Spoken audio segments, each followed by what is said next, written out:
Mazz, your thoughts on the state of the Patriots? I mean, it's wretched. It gets worse and worse every week. It's kind of a rhetorical question, but I know. we got to start somehow. I think I put in the email, I feel like I'm going through the stages of grief. Like every week I have a different emotion. This one was more apathy than anything else. That I'm not used to feeling that on a Sunday evening or on a Monday morning. It's you look at them and you go, well, nothing changed. They still suck. And they're not getting any better. No, but they hit new levels of suck each week. This is the thing. For me, for 5 straight weeks, I've said going into these games, I mean, it can't possibly get worse. And somehow it does. I thought rock bottom was last week against the Giants coming out of the bye. That game, comparatively speaking, was like Super Bowl 49 compared to this piece of crap yesterday. 6-0? 6-0. Oh, the weather. That's as inept gets. The Chargers are obviously complicit, too. Those teams are terrible. But every week, for the better part of a month, it can't possibly get worse. And somehow it does. And there's 5 more. There's 5 more to go. I mean, if you were to draw it up, like, they say the Norman Rockwell image, Yeah. like of the empty seats, rainy day. How happy were you that you didn't go to this? Oh, I was ecstatic. Seriously, maybe the best call I've ever made. Best decision I've ever made. And again, for people who weren't listening on Friday, I go to more than one game a year typically, but there's one I go to with the same group of guys every year. You pick up at the beginning of the season. We pick this game. We started with the conversation on Monday or Tuesday. Well, the weather doesn't look good. We could blow it off entirely. That was the right call. So, and again, obviously we weren't the only ones. So I will just say, as it relates to the franchise, I think the image of it, the empty stadium, no points, rainy day, it's as low as it gets. There were paper bags, too, on heads. In fact, were there? Yeah. In fact, a guy – so 2 things stood out to me. Well, 3, really. When I pull in to do the pregame, because we do it when we're down there at Splitsville, it's as empty as I've ever seen the parking lot. I figured it would be that way anyway, but – I mean, your hardcores were there, but outside of that, it's as empty as I've ever seen the place since they built it. 2, when we do it at Splitsville around like 12:10, it starts to empty out because people want to get into the stadium, for the flyover and all the pomp and circumstance. Right up until we were done with the broadcast, that place was still mobbed because it had the feel of like, all right, let's just keep drinking until we have to go in and watch this thing. And then, one guy said, he's like, hey, you think they're going to throw me out if I put this on my head? Paper bag. And I know that I saw a couple of people tweeting this, too. This is where we're at. It's like the Saints at their worst from my childhood. Paper bags, half-empty stadium, unwatchable product. Did you get thrown out for the paper bag? I mean, they got mad about the nut slap thing. Who knows? I told them, be careful with it. I mean, I wouldn't be surprised if they tossed your ass. They're very sensitive right now, but I don't know. I saw some people sitting with the bags on their heads. You can't toss a fan for a paper bag. No, and it's paper bag time. It's reached that level. Again, with the Saints, they used to call them the Aints. Yeah. The Pats are the Pits. It is so horrid. The product sucks. The weather sucks. The team blows. The whole thing feels bleak and hopeless. Belichick is still miserable, mumbling into the mic.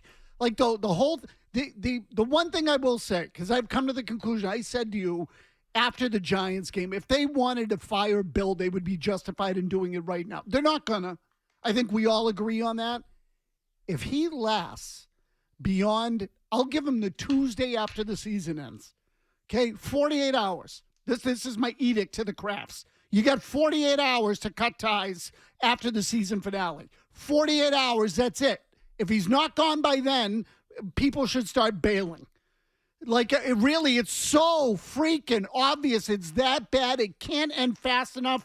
They should push the button on Monday, frankly, to end it as quickly as possible and move on to the next thing. I'm with Mazz 100% on this. But you got to end this as quickly as possible so people can start looking ahead. And I felt this way a bit after the Giants game, but after this yesterday, there's no semblance of empathy left. I want him gone. If he's going to act with this persecution complex, Mr. Martyr. Then I'm done. Like, let's just end this. I wish it was today. I wish he'd be gone today, but he's got to go, like, within the 48 hours. So I always enjoy doing this. Just the game sheet, the ESPN game flow, how this game went. So these guys talk about the product. It really is. I do know my qualifier before what I'm going to say. I say that defenses are up across the league. Scoring is down across the league. So it's not It's not quite like it was a couple of years ago where it's just a total pinball machine, but I still feel confident in saying it's an offensive league that's geared to offense. And you're playing these games. I mean, 6-0. 6-0. Mm-hmm. There wasn't a single red zone snap on either side. Mm-hmm. Neither team got into the red zone. You could have literally put bleachers inside the 20s. In this day and age, with the pass interference and the illegal contact and the way you're allowed to throw the ball, how does someone not get inside the 20-yard line? And the Chargers, correct me if I'm wrong, have the dead last ranked defense in the league. Correct. I believe that's correct. Yep, 32 of 32. It's the worst defense in the league. It's by yards, but they have the worst defense in the league. So not only did you didn't score, you didn't get inside the 20. You didn't even attempt a field goal. Mike, I don't think they got inside the 30. It's like there was a wall on the field. Anyway, Tony, they should have put bleachers in there.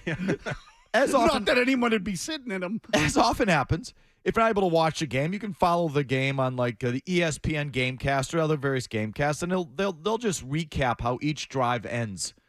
If you just want to cut to the chase, here's how the game flow went. Patriots Chargers. Punt, punt, fumble, punt, punt, punt, punt, field goal, punt, punt, punt, field goal, half, punt, punt, punt, punt, punt, downs, punt, downs, game. I'm not making it up. It seems impossible. That's how the game went. Yeah. Based on how the game goes now, it almost seems impossible to read a game sheet like that. That shouldn't happen. How's it possible that there are games like that and they're yours? They're all yours. They're only yours. I mean, there's other bad teams around the league that those games don't go like this, do they? I mean, at least teams are attempting field goals. They're snapping the ball inside the 20. Yep. Not you. Nope. I mean, you've done something. What? I know there's a million stats. You've now lost 3 straight games, holding the opponent to 10 points or less. The last time that happened was 1938. Correct. 1938. Almost 100 years ago. Almost 100 years ago. It was the Bears, who I will just add parenthetically, have been playing the exact same way the entire 100 years. It's true. And their leather helmets. I mean, literally, that's the way they've played for 100 years. Eggs Manscaped breaks a 10-yard run for a touchdown. There he goes. That's what the game was back Seriously, then. though. So you're doing something that haven't been done in 100 years of NFL football. So it's not just that you're losing. It's not just that you're 2-11 or whatever.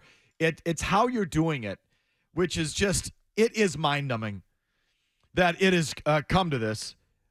How much of it do you think is on purpose? Not much. Less. Do you think they're trying to score? Yeah. Yes. Yeah. Most of it's Yes. Look at the receivers and their stone hands, and someone like Tyquan Thornton on that bomb to him, which was a good ball, right through his hands. Yes, they're trying to score. Yes. Yes, again, I can't speak to the play calling, whether they say, well, what are our odds on this? The odds on Thornton catching that are under 10%, so check it up to him. I don't know. They're trying. They're inept, and they suck. Okay. I mean, I still think Bill's trying to win 9-6. Yeah, okay. I agree with that. I mean, you know what I mean? Mike, they didn't get inside the 30. No, I know. Oh, I know. I say red zone. It's not even the 30, right? So, the first half, I felt they weren't even trying. They really weren't trying to. And so maybe they were trying to win the Buffalo Bills win the game kind of game, whatever that was. So they're trying to win that way. I thought the second half, they, I hate to use this term, opened it up. Actually started throwing the ball downfield a little. I mean, you guys, they opened it up. But they did. They threw the ball downfield. There was a reverse in there. So by their standards, they opened it up. But it's hard to know how much is really are they trying to lose now, and that's the way it looks. I'm not willing to go fully there. I hope that's not the case. Yeah. So the quarterback change. What did it mean to you? What do you think it meant on the field? I'll just go first. This is how I would put it. I think it was different. I don't think it was better. You know what I mean? It's like I've heard people say today, well, it was better. He was better. It's hard for me to say it was better when you don't crack the 30. It was different. It wasn't any worse, but I can't sit here and say it was any better. But it was different, I suppose. I mean, there were no what I would call fatal mistakes by the quarterback. Other than he holds it too long. Oh, my God. And took some sacks. But again, he didn't turn it over. So now he didn't get inside the 30. So I don't know that you can give him too many points for, but I would say over any, and I still think he moves around better in the pocket. Like, to me, that part is evident. When the pocket starts to shift or collapse a little, he can kind of tuck his shoulder, I thought you saw that last year in those couple of games. Yeah, definitely. I mean, that was there. There were a couple of plays he was able to extend by doing that, where I don't think Jones does that. But at the end of the day, you still end up with a freaking 0. What's the diff, as they say? Yes. What's the diff? It's just less stinkier crap, but it's still crap. I mean, it's different. I can't say it's better. I mean, it probably is better than Joe. I mean, last week they scored 7 and were kicking a field goal. Those were zappy drives. So, I don't know. I do look. I mean, some of the tackle play yesterday was just your offensive tackles. I mean, Trent Brown seemed into it. Scary bad. Your receivers blow. The whole thing blows. And so this is what you get. This is what you get when Bill Belichick's leading your football team 4 years after Brady. This is where we are. And I'm with Mazz. I don't know. I always said he finishes the year. He should finish the year. Most guys wouldn't in this spot. They wouldn't finish the year. Never mind even have a conversation about next year. But let's just pick it up. Okay, another Monday following another debacle